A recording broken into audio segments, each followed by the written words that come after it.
So today is Sunday, Tes Shvat Tovshin Ayin Zayin, and we are in Teres Menachem, Sefer Mamar Tovshin Yud Gimel. We are in the Mamar of Purim Vayehi Oimein es Hadassha, he Esther, and we are up to Kuf Daled, page Kuf Daled, Ois Daled. The Rebbe explained that there are two dimensions in Malchus. Malchus is called Ponim, right? He brought from the Ramaz that there's Ponim, Ocher, Yamin, and Small. Ponim being Atzilus, and the other three being referenced to Bia. Why is Atzilus called Ponim? Because it's Chochmah. The dominant sphere in Atzilus is Chochmah. Abba Ilah Mekanna Atzilus. And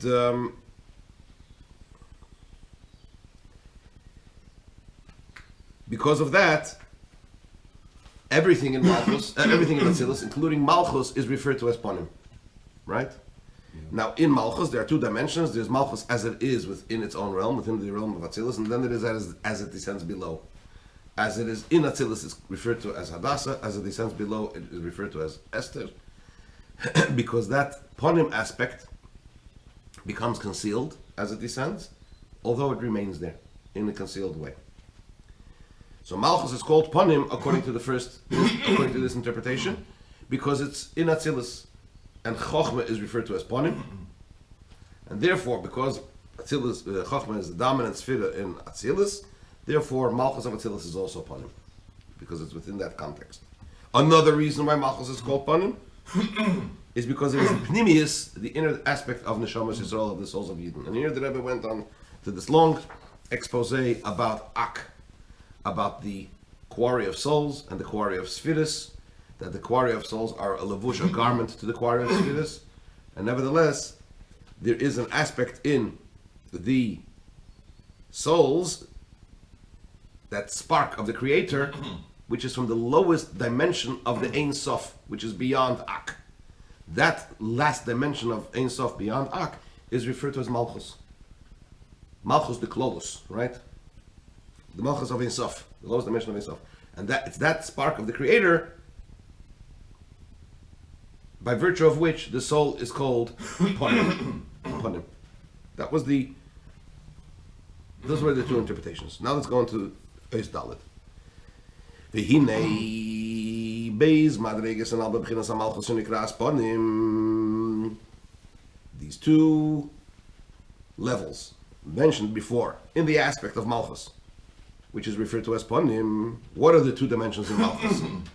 He began about Atzilus, as it is revealed in Atzilus, as Malchus is within the domain of Atzilus, which is the higher level of Malchus, which is the level of Malchus referred to as Hadassah. And the second dimension in Malchus, as Malchus comes in a concealed manner to become an atik, to become a crown for Bria, for the lower realms, which by virtue of which Malchus is referred to as what? Esther. These two dimensions also exist within the generality of the souls of Yidden. If you remember, the Rebbe brought before the pasuk in Megillas Rus, where if you remember the relative, there was a kinyan that was being performed, a transaction that was being performed where he was acquiring the land. So he was told to take off his shoe because that was a kinyan. Like today we have the kinyan chalipin or kinyan sudr, where you lift the take a handkerchief or a gartel or whatever it is, and that becomes the kinyan. They used to do it in those days with a shoe. It's the similar type of kinyan. So the expression that the pasuk uses over there, Bezois lefanim Yisrael, this is how it was done previously among Yidden, that when one would acquire something, they would take off their shoe and they would lift it, and that would constitute a kinyan. But the Rebbe explains what does Bezois lefanim Yisrael mean. I think he brought from, where did he bring it from? From the Zohar, don't recall from where he brought it. That Bezois lefanim Yisrael, that this is the pnimius of Yisrael, the inner aspect of Yisrael, meaning to say that in Yisrael there's also a dimension of Ponim. What is Ponim as mentioned before? Malchus. So just like Malchus has two aspects to it, as it is in its own domain, and as it descends, so too in the souls of Yidden, which are also referred to as Ponim, it has these two dimensions. Right? As it is in its own domain, as it were, and as it becomes as a lower level, which is where the inner aspect is concealed. And the Rebbe explains it.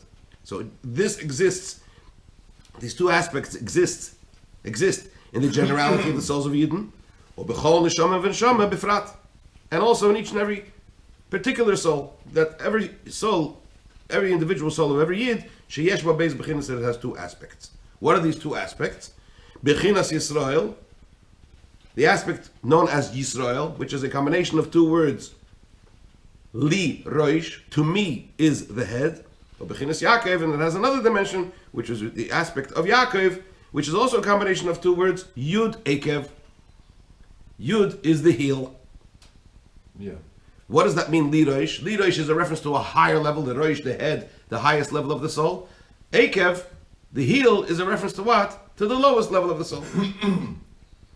In other words, what is this a reference to? Sheheim, etzem haneshama. This is a reference to the essence of the soul, which is Yisrael. Denoted in the name Yisrael is what? The essence of the soul. The ha'oras haneshama, and the ray of the soul, the emanation of the soul, which is a reference to, which is referred to as what? As Yaakov, the lower level.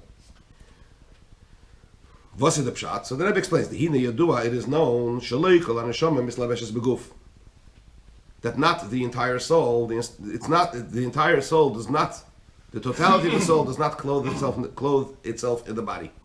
Meaning to say that the soul in its entirety cannot clothe itself in the body. There is a dimension of the soul which is beyond clothing itself in the body. V'hainu. This means that the interior faculties which clothe themselves in vessels, einam etzem haneshama, they are not the essence of the soul. In other words, the power of the soul which animates the body, the aspect of the soul which animates the body, and in its particular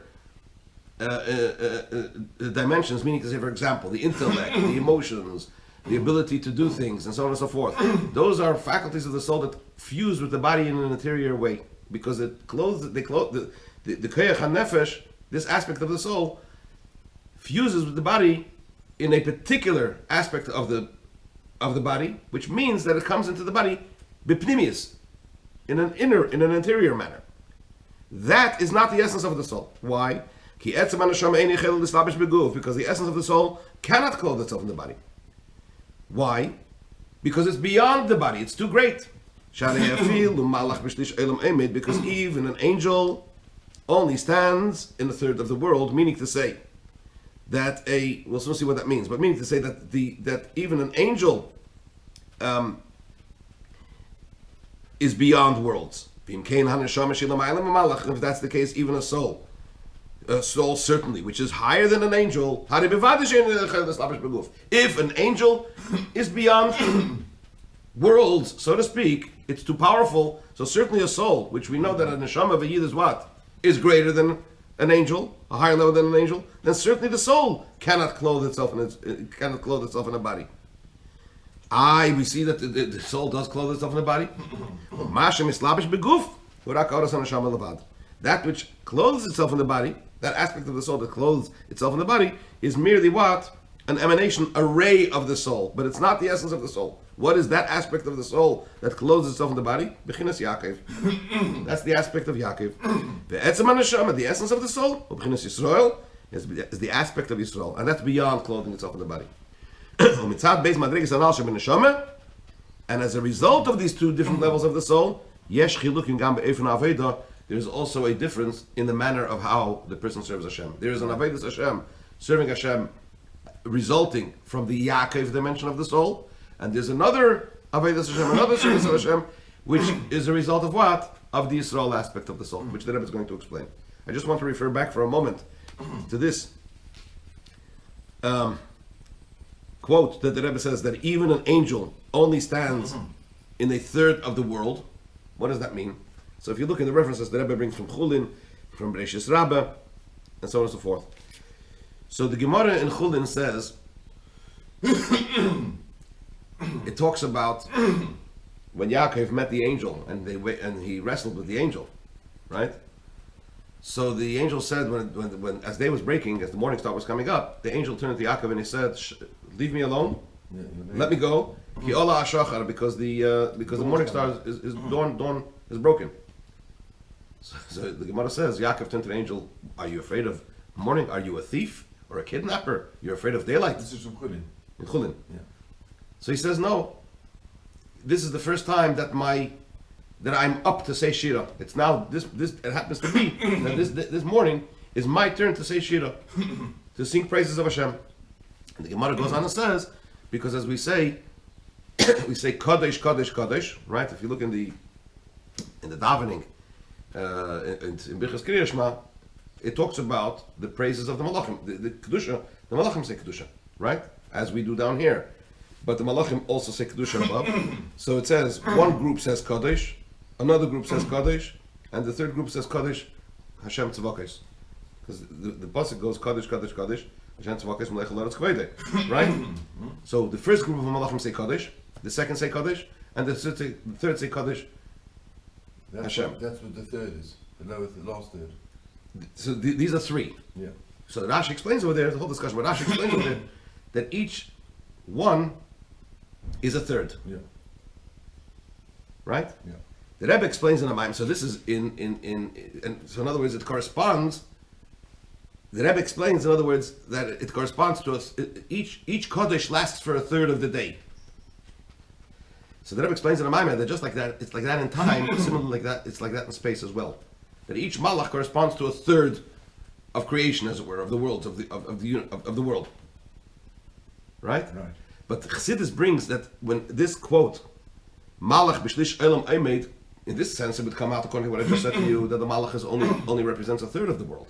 So he's smaller than the world. The point that over here is trying to make is that a Malach is beyond the worlds. If a Malach is beyond worlds, certainly a Neshama, which is higher than a Malach, can't clothe itself in the body of a person completely. Right? So in other places in Chassidus, there are two interpretations in this Bishlish Olam Oimein. One is the one that I just said, that each Malach represents only a third of the world. Right? The other explanation is that each Malach, that the world is merely a third of a Malach. Meaning to say that each Malach is 3 times, quote, the size of the world. So the Rebbe brings that, over here it says, if you look in footnote 31, it refers you to Chulin, to Beishas Rava, and then it says, look in Sefer Mamarim Tovshin Ches, page 280, and in the Ha'ar over there, in the footnote. In Sefer Mamarim Tovshin Ches, there's a footnote from the Rebbe where he quotes this Gemara, and in that Sefer Mamarim, the Friedrich Rebbe, the previous Rebbe, quotes these two interpretations of Bishlish Olam, as I just said. Either the Malach is a third of the world, or the world is a third of the Malach. And the Rebbe says V'tzorech Iyun on the other explanation, where we say that the world is a third of the Malach. But be that as it may, it seems from the context of the way the Rebbe is explaining it here, that he's clearly referring to the world being merely a third of the Malach, a Malach being greater. Who did all these references at the bottom? This particular reference is from the people that this is not an edited Maimer. I know who did it. The people that prepare the Mamorim. But there are edited Mamorim where there's a similar quote, and there are the same references. So they just considered it here. Okay. In Tovshin Ches, clearly, that is from the Rebbe himself, because the Rebbe, when he prepared the Rebbe prepared the previous Rebbe's Mamorim for print.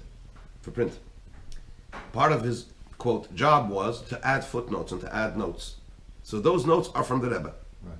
So over there, the Rebbe says in Chassidus, it brings these two definitions in this phrase, Malach b'shlish Olam Oimein. What does that mean? Is the Malach a third of the world, or is the world a third of the Malach?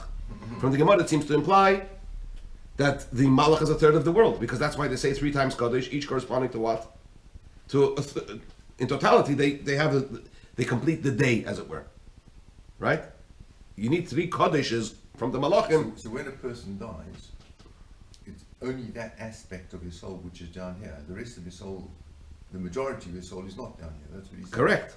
Right, yeah, absolutely. Not even when he dies. So careful, because the rest of his soul's up there anyway now. Even when he's alive, it's up there. That's what I'm saying. So the fear of dying should be minimized by knowledge of the fact that the majority of his soul anyway is not in this physical world. So let me put it to you this way. You know the famous phrase, quote, that Rebbe always repeats. concerning the previous Rebbe. Of course, we're coming up to Yud Shvat, so it's very relevant now also. Ma zare b'chaim afu b'chaim. Right? That the Rebbe says this is really true by every single person. In other words, when you talk about life and death, what are we talking about? The soul doesn't die. Even the aspect of the soul that clothes itself in the body doesn't die. The body dies. Right. The soul remains alive. What happens to the part of the soul that's clothed in the body when post life? It reverts back to be united with the totality of the soul. It doesn't go away. Right. It doesn't disappear. It continues to live. As the old phrase is, that we are spiritual beings having a physical experience for a limited amount of time. Yes. But that's what it is. So, getting back to the point, so the Malach was saying to Yaakov Avinu, there's a whole discussion. What does it mean it came his time to say Shira? Whether each angel says, all the angels say it every day, or it's said 3 times a day, but it's always a new group of angels, and each angel only says Shira once ever. But be that as it may, he's focusing in on this idea of Malach B'Shlish Olam Oimein, meaning that if a Malach is greater than the world, that the world is not capable, doesn't have the capacity to contain the totality of a Malach's revelation, right? Yeah. Because a Malach is greater. So if a Malach is greater, a Neshama certainly is greater, because we know that a Neshama is greater than a Malach. Right. So not the entire. So that's a reference to Yisrael. Another line or two, or we have to start?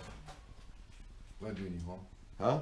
I don't think we'll die from it. So now, what is this idea that there is an Avodas Hashem, right? There's a manner of serving Hashem emanating from or corresponding to Yaakov, to the aspect of the soul that's clothed in the body. Then there's a manner of Avodas Hashem because of Yisrael, the essence of the soul. So that begins to explain it.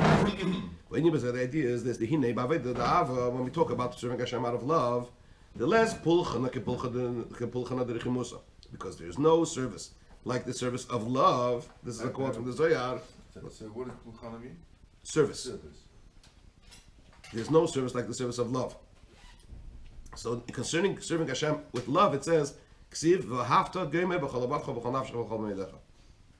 that in love there are three levels. You should serve Hashem with all your heart, with all your soul, with all your soul, and with all your might. Just referring back to this quote from the Zohar, there's no service like the service of love. What does that mean? We know that in Avodas Hashem, when we serve Hashem, there are 2